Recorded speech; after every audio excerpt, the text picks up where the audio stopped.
the perspiration you're enjoying right now will be well worth it once you get a chance to hear from Ron Fenolio in just a moment. But first, some housekeeping and some announcements. And this is Veedercrest Vineyards, and he is a fourth-generation winemaker and the last living working proprietor winemaker of a winery that had an entry in the historic 1976 Judgment of Paris. Whoa! Correct, and that's exactly why you came here today. A little bit of living wine history with us today. Ron's great-grandfather in the 1880s from Friuli started a wine vineyard there way back when, and it's generationally continued right through to Ron today. He is the co-founder and still owns the award-winning Veedercrest Vineyards in Napa County and is versed in every aspect of the wine business. He's the 2017 Winery Winemaker of the Year of the American Fine Wine International Competition, the president and proprietor of Bin Cellars USA Imports, the country's second largest importer of Portuguese table wines, and if that isn't enough, he's chair emeritus of the Family Winemakers of California. And when he's not in the wine business, he's a diplomat. He has served for the UN as a Director General and General Counsel for Southeast Asia of one of the agencies of the United Nations, representing the UN in Japan, China, and Korea. And to round it all off, he's been a real estate developer, investment banker for shopping centers, hotels, vineyards, and numerous restaurants. This man doesn't sleep and hasn't for probably 40 or 50 years. Currently, he is only focusing on his wonderful vineyard and his winery and the wine business. And we are absolutely, totally proud and happy to have him here because he himself is not only going to talk about California wine history, he's a little bit of wine history himself. Please, let's welcome Ron Fenolio.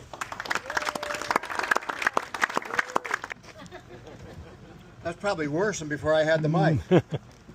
I like to pace when I talk. But anyway, here we are in Sonoma County. That some people believe is where the wine industry started. Anybody here from Buena Vista tonight? You are?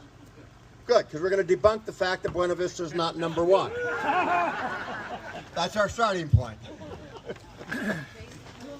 You thought you were coming to hear about the Judgment of Paris. We will talk about that. We will talk about the movie. As far as you're going, Ron. As far as you're going. Roll the card a little bit farther forward. We'll talk about the movie. We'll talk about the Judgment of Paris, what actually happened. It's not what was in the movie. We'll talk about what it represents to the industry. But there's no way that you can understand what it represents to the industry without knowing what the industry represents. So we're going to go back to day one, which is a long, long, long time ago. How many people have heard of Junipero Serra? By the Junipero Serra. In 1769, Junipero was what was believed to be the first grapevine to California. And he planted it at the Mission San Diego, down in San Diego. That was grapevine number one, we believe. In 1771, 2 years later, he planted what we believe was the second vineyard, and that was at Mission San Gabriel Archangel, out in the Chino area of Los Angeles. There is a grapevine from that initial planting that is still producing grapes. And some hobbyists like you guys tried to make wine off it a couple years ago. And that's kind of called the mother grape. Those original grapevines were brought up from, obviously, Mexico, because the Junipero Serra come up from Mexico. And they obviously came originally from Spain. And they were called here in California the Mission grape because they were used for what? Sacramental wine at the missions, right. So that grape was actually a grape called the Lister Prieto. They've now identified it with DNA. They didn't know what it was until maybe about 10 years ago. So those were the first two vineyards in California. Now, you say, well, what does that have to do with Buena Vista? Move forward a few years to 1811. The Russians planted grapes at Fort Ross. That was probably vineyard number one in the Sonoma region.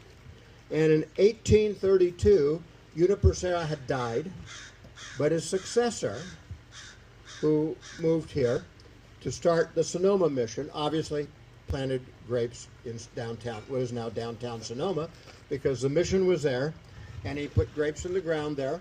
And that was probably, so by 1857, California had become a state, and so I guess we let Buena Vista get away with saying the first winery in the state, but not the first winery in Sonoma. That was followed in 1861 over in Napa. We'll get to that in just a minute. We're going to backtrack in Napa to 1836. How many people have been to Yountville? George Yount had a big Mexican land grant in the Napa Valley, and George Yount moved to that area and started a town called Yountville, after his name, George Yount, and planted the first vineyard in Napa in 1836, and started the first winery in 1839. Again, we're predating Buena Vista a little bit. That was followed in 1861 by Charles Krug and David Fulton, both up in St. Helena. So that's kind of the real early history of the California wine industry. It goes way, way, way back to the founding fathers of the missions, where they did the Sacramento wines.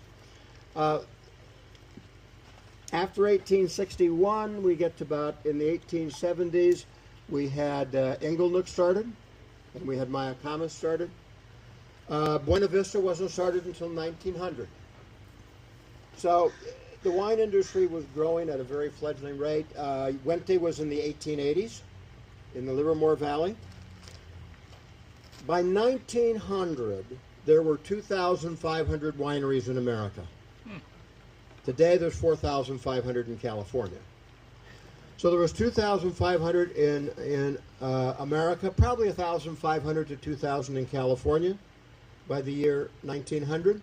They were making millions of gallons of wine, and tons of it was being sent to Europe in bulk and was being bottled in Europe. Not very good by European standards. They thought we made dreck. We were making the bottom end of the market. But we had a very established wine industry by the year 1900. And then we got to the 5 disasters, which is really the importance of where we start this talk. 1915, World War I. 1919, Prohibition. 1929, the Great Depression. 1939, World War II. And late 1940s, early 1950s, the Korean War. From 1915 to 1955, the wine industry in California was dead. There were no wineries, except for a couple that were still making Sacramento wine. It was totally wiped out by Prohibition. And there was no men working. They were off at war or trying to support their families during a depression. And so which is why the Judgment of Paris is important, and we will get to that in just a minute. So we have to go to after the Korean War to see what got restarted. It's important to note that in 1970, there were 30 wineries in Napa. There's 650 today. Today, there are 1,600 tasting rooms within a 1-hour drive of downtown San Francisco. That all came after 1970. Before 1970, the wineries that were started that you might know of were Heights. Hansel made the first great Chardonnay in 1964. Mondavi was 1968. But the guy who really was the father of the industry was a guy named Andrei Chelichev. Probably the finest palate that's ever been known to the industry. And he was the winemaker at Beaulieu Vineyards, starting after Prohibition was repealed.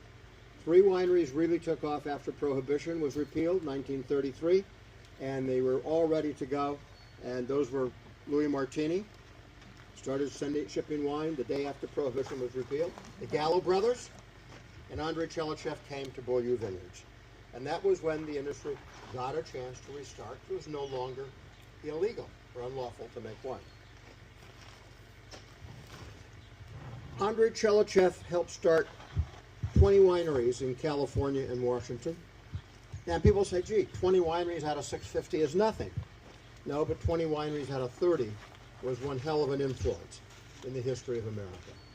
He's the guy who converted Napa Valley to Cabernet. Napa Valley before that was a lot of itinerant and Portuguese rootstock brought in suitcases from the old country. Carignan and we had Zinfandel but we didn't have Cabernet. It was Andrei Chelychev who saw that this was Cabernet country.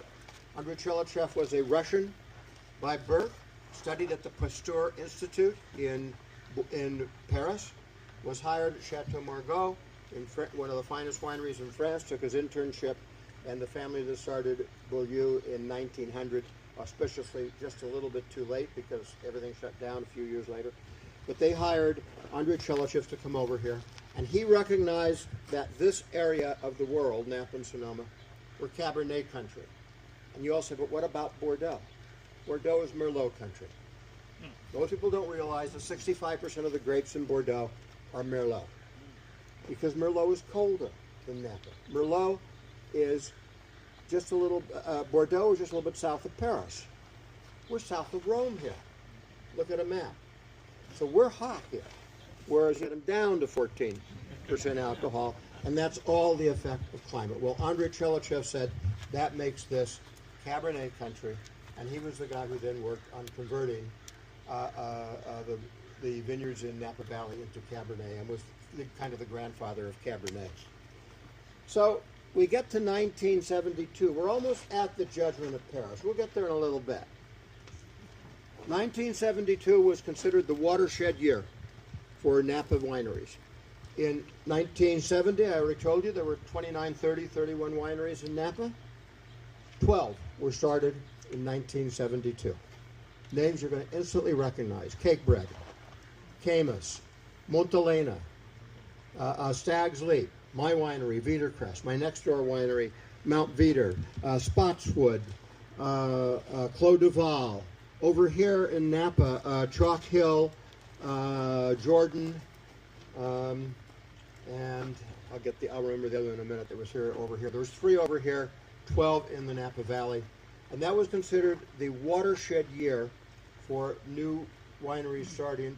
Silver Oak in Napa was 1972. A lot of what we consider iconic wineries today were all started in 1972. And Andrei Chelychev probably had his hand in half of them. Andrei Chelychev had a hand in my winery as followed. I learned to make wine because you already heard my great-grandfather had vineyards in Italy. My grandparents came here and they planted vineyards in Contra Costa County. I go down to the basement and have to suck wine out of the barrel to fill the pitcher for dinner.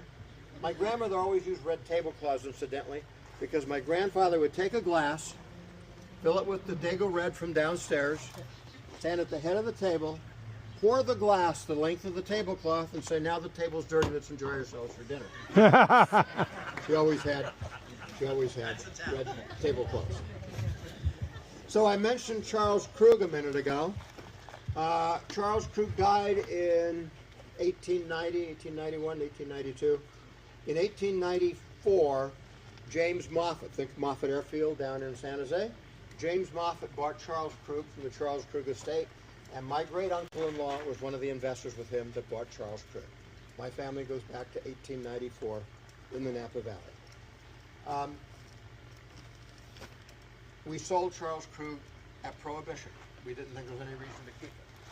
Why do you keep a winery? You go into the Charles Krug tasting room today, and you'll see a picture of Louis Bruck on the wall. He was my great-uncle-in-law. So, comes to the 1970s. We've had these new wineries started. How did I get into the wine business? Because I was an amateur winemaker. My grandfather made wine. I'm coming to dinner tomorrow night. Who's Andrei Chelychev? And why are you inviting yourself to dinner tomorrow night? Okay? In 1970 or 71, Andrei Chelychev shows up with 3 packs of cigarettes. He was an absolute chain smoker. In fact, when he quit smoking, he couldn't taste anymore. So Andrei Chelychev came, said, "Let's go to the basement, boys." We go down to the basement. This is 1971. I'm 28 years old. Okay, a little older now. And he starts smoking his 3 packs of cigarettes. He doesn't want to taste wine. He just wants to smoke. When the barrel room is filled with cigarette smoke, he says, "Now let's taste wine." And so we go through, starting to taste the wine, and he goes through and tastes all of our barrels that we're making. We go up to dinner that we've made in our upstairs in our home. And Andrei Chelychev said, "You guys are really good winemakers. You should go commercial." In 1972, we went commercial. In 1976, we were in the Judgment of Paris. Now, the next question is, well, how were the wineries selected for the Judgment of Paris? How did this happen at all? So now we get to talk about things that you came to hear, about what was the Judgment of Paris. First of all, the movie, who saw the movie Bottle Shock? The movie lied. None of us were there because we considered it to be a non-event, okay? We didn't know what was going on. Stephen Spurrier was our age, a 20-year-old kid, coming from Paris, where he was a Brit that had opened a wine shop. He was trying to prove to the French that maybe some other parts of the world beside France made good wine, and he was going to do a wine tasting with California wines. But remember, I told you there's only 30 wineries in Napa in 1970. And he's coming over here to select wines in 1973 or 74. And so he comes over here and he starts asking around who's making good wine. And he hears about Stag's Leap. Somebody tells him to go to Stag's Leap. He hears about Montelena. He goes to Montelena. He hears about Freemark Abbey. He goes to Freemark Abbey. He hears about us. He comes and visits us. And after he goes around with his little car, driving around to these 30 wineries, he ends up selecting 10 wineries. Actually, there was 11, but one wine was flawed and didn't make it into the tasting. That was David Deuce's from Santa Cruz. So he selects wines, and he has no way to get them back to France, so he gets a bunch of people to put it in their luggage and fly it on Transworld Airlines to Paris, where they unload it, and he organizes this tasting in Paris with the creme de la creme, the best people in the wine industry in Paris. The head of the Appellation Contrôlée Commission, the head of the French wine press, the head of Télévent Restaurant, the head of Tour Legent Restaurant, the head of Grand Véfort Restaurant, a representative of Domaine Romanée-Conti. And this is where the movie is fallacious number 2. It was not done outside. It wasn't done outside. They don't want pollen and leaves and dust in the wine glasses. He's trying to prove that California makes good wine. And here's my favorite story, which I love to tell when I'm in Paris. Of those 10 wineries selected by him to be in the Judgment of Paris for 4 of us, Maya Camas, have you ever heard, Montelena, if you ever heard of it. Stag's Leap, if you ever heard of it. Clos du Val, you might have heard of, which is owned by French. And my winery was our first commercial vintages ever. 3 of us won all the awards. Montelena, Best Chardonnay. Stag's Leap, Best Cabernet. And my wine got noted for being the most French style. So when I go to Paris and the French get their hot ego up and they say, well, if you haven't made wine for 15 generations, you don't know how to make wine. And I say, then how come the 4 wineries that were our first vintages ever in the Judgment of Paris took down the 3 top awards? That's my favorite story for when I'm in Paris.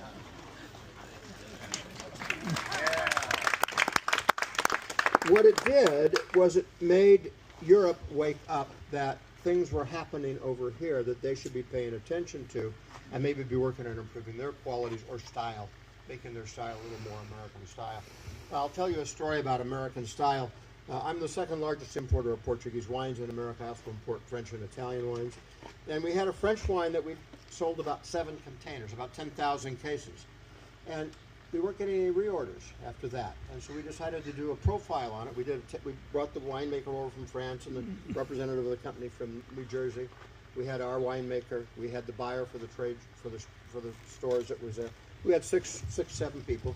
And we worked on the wine all day long, and we came up with how we wanted to formularize it. We sent it back to Paris, and the next day we got a text or email back, oh, you want us to Americanize it. Yeah, you want to sell it in America, don't you? So make it American style. What's the difference in style in America? We have more sugar, about twice the factor of European wines. Our wines here have about twice the sugar factor. Americans drink what we call about 8 grams per 100 milliliters of sugar, whereas the European wines are made 0 to 5. And so we're much higher in sugar here, and that's one of the differences, and that's because of our heat, because it's so hot here. Another point in which the movie varied a little bit. You remember they had a guy named Gustavo as the wine of the Judgment of Paris. Mike Gergich did. But Mike Gergich had left Montelena and started his own winery, Gergich Hills. And if Montelena was going to finance this movie about the Judgment of Paris, they weren't going to have Mike Gergich in it promoting his wine. So they had Gustavo be the winemaker in the movie. So there's a lot of things in the movie. Go watch the movie. It's a fun movie, but don't take it as fact because it isn't necessarily fact. So we get to the Judgment of Paris, and the Americans win, and the French are totally pissed off. The French judges want to have their ballots clawed back, and they want to rip them up and destroy them. And Steve Spurrier says, no, we're not going to do that. We've counted the judges. They were all done blind. They were all done fairly. They were all done in an air-conditioned, pressure-controlled room at the Intercontinental Hotel in Paris, indoors. All the finest type of glassware. We'd be using Riedel today, but Riedel wasn't the top then. And he said no, and the French would have gutter served the results. For those of you who have a legal training or a lawyer, gutter serves mean the papers don't get to where they're supposed to go, they end up in the gutter. The scores would have been gutter served by the French, except for one problem. There was one reporter there. His name was George Tabor. None of us were there because we didn't think this was going to be an important event. In fact, Jim Barrett from Montelena was touring vineyards in Bordeaux. He didn't go to Paris for the tasting. And it's funny because then he got a phone call, and the people said to him, hey, you won. You're the number one wine at the Judgment of Paris. And he couldn't yell and scream, yeah, and well, God, we won, because he's having a big banquet at one of the famous big Bordeaux estates, and he's got to be quiet until they get back on the bus to go back to their hotel. So yeah, it was considered as a non-event. Nobody was there from the industry, except we won. And George Tabor was the only guy there. He represented Time magazine. And he wrote an article that appeared on the last page of Time magazine. It was kind of a throwaway article that filled the back of the magazine, except the phone started ringing the next day. And we had a new industry in California. That's the importance of the Judgment of Paris. It was the announcement that we had returned. Because before, as I said, before 1970, there was only 30 wineries in Napa, less than that over here in Sonoma. And so this event announced to the world that California had returned after the 5 big disasters, going back in World War I, Prohibition, Depression, World War II, Korean War, no venture capital, no men to work in the fields. So an industry totally wiped out that had been 2,500 wineries in 1900. We had to restart from scratch. So we did. We restarted from scratch. 39 wineries in Napa. Not that many. The real start to where we ended up today was starting in the 1980s. So the wine industry in Napa today is only 45 years old, if you want to look at it that way. And same thing over here in Sonoma. It's not 150 or 75 years old. I'll be the Buena Vista went out of business too. Everybody went out of business. And we had to wait for the world to kind of catch up. And the Judgment of Paris was our announcement to the world, in effect, that we had come back. They were making quality wines. Yes, a different style than they make in Europe, but we were making quality wines, and it just got proven at the Judgment, which we didn't think was going to be a very important event. It turned out to be one of the most significant events in the history of the wine industry. What's happened? Where did we go from there, and where are we today? So we went from 45 wineries 49 wineries in 1980 to 650 wineries in the Napa Valley today. Our vineyards in the Napa Valley, Sonoma's our lower price. Our vineyards in the Napa Valley today are the same price as the ones in Bordeaux and in Burgundy, $500,000 an acre. This event occurred just about year by year, compounding growth every year, 3 or 4%, started in about 1980 and continuing until about 2015, 2018, 2019, when the crisis occurred at that time. And it was a 3 or 4% compounding growth every year. It was a rising tide. And as you know, a rising tide lifts all boats. And so any winery that got started was having fun, the market was going up, and everybody was happy. And then your children had children. And that's the next disaster. More ways than one. That generation's not drinking. Or if they are drinking, they're drinking something else. They're drinking canned cocktails, hard cider, hard seltzer. They're drinking stuff they can take to concerts and sports stadiums and throw the can or packaging away. They take to the beach and crumple it up and put it in their backpack and bring it home. They're not drinking fine wines. We have entered a period where the wine industry is collapsing, sales at 1% per month. We are down from where we were 3 or 4 years ago by 20 to 25%. Last year we pulled out 10,000 acres of vineyards. So those of you who have friends who are in the vineyard industry or own your own vineyards, we have to pull 50,000 acres out this year. Not the only country it's happening in. France has the same problem. So this is a worldwide wine glut. I literally today can buy bulk California Cabernet for $4 or $5 a gallon to put under my label and mix it and blend it. There's no reason to be home winemakers anymore, so you can buy it cheaper than you can make it. The world has changed. You might say, well, where is that going to go? Where is that going to take us? And the answer is none of us know. Because we don't know if that generation, our grandchildren, are ever going to come back and start drinking wine, if the American's palate and taste is going to change back to the fine wine industry. And if it does, will they take us back to 3 or 4% per year annual growth? But if we've gone down 1% a month for 5 years, we're down 20, 30% at 3% compounding growth. It's going to take us 5 to 7 years just to recover to where we were 5 years ago. If they start drinking. Will they start drinking? How many people have heard of a company called Republic National Distributing, RNDC, or Young's Market? They were the second largest distributor in the country. They went out of business in California 2 weeks ago. Because they couldn't market the wines and make a profit. They handled cake bread. They handled Delicato. They had some really big houses that are now out looking for new distributors while RNDC is dumping their wine on the market. If you have a friend who's got a wine license, or if you have a winery license, just look at the RNDC website right now and go in and cherry pick it and buy for yourself. You can buy cake bread at $30 a bottle, something used to be $100. And that's all a result because consumer preferences have changed. And I don't know if they're going to change back. I don't know what my kids or grandchildren are going to do. You don't know what yours are going to do. But we have a new day in the wine industry, and it is not what we were used to living under, where the rising tide flows all boats.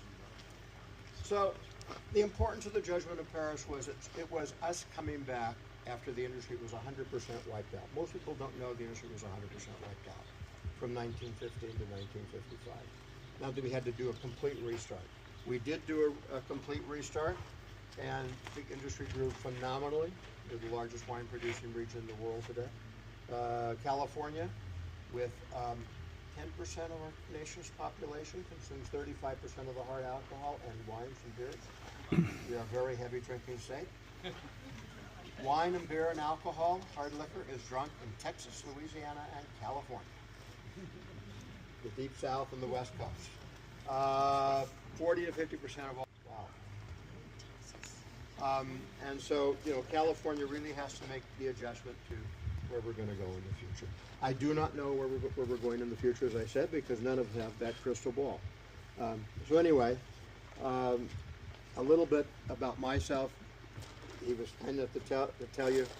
I was born on a ranch in Contra Costa County.